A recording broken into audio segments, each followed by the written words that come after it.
The IDF has launched a major new military operation in Gaza, seizing key areas with tanks, while continuing air assaults, reportedly killing dozens of Palestinians. Codenamed Gideon's Chariots, the offensive includes taking control of strategic areas. Troops advanced on Deir el-Balach, where ground forces had not operated during the war that began last October 7th.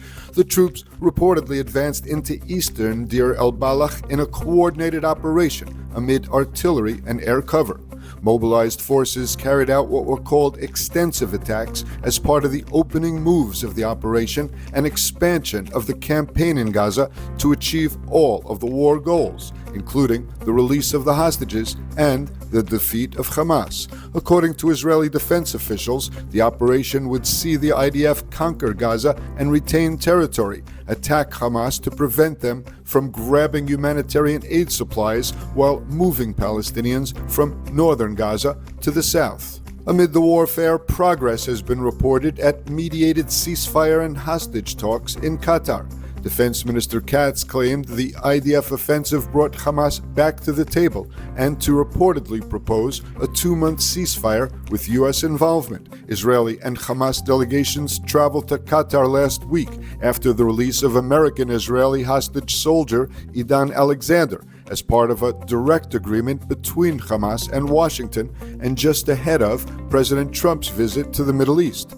The Qatari media is reporting that the proposed 2-month ceasefire would allow time for talks to bring an end to the war. According to the Israeli media, the proposal would free about 250 Palestinian security prisoners, while Hamas would hand over a list detailing the status of all remaining living and dead hostages on day 10 of the proposed ceasefire.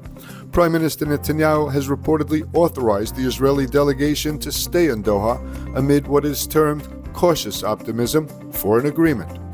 Last night, the Houthi terrorists fired yet another ballistic missile toward Israel. The rocket was successfully knocked out of the sky by air defenses, and there were no reports of injury or damages. Sirens sounded across central Israel, forcing hundreds of thousands of Israelis into late-night shelter. The Houthis claim that they fired 2 missiles, indicating that one likely fell short of target. Since March 18th, when Israel renewed fighting in Gaza, the Houthis have fired 35 ballistic missiles and at least 10 drones at Israel. Most were shot down outside Israeli airspace or fell short. At the start of last week, one rocket struck at Ben Gurion International Airport when air defense malfunctioned. The latest Houthi attack followed the most recent IDF strikes in Yemen. Over the weekend, the Air Force hit 2 Houthi-controlled ports in Hodeidah and Al-Salif.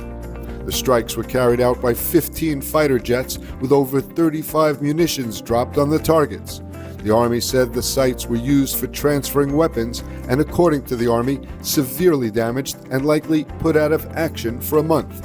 Defense Minister Katz also warned Houthi leaders, saying the IDF will hunt down and eliminate Abd al-Malik al-Houthi just as we hunted and killed the leaders of Hamas.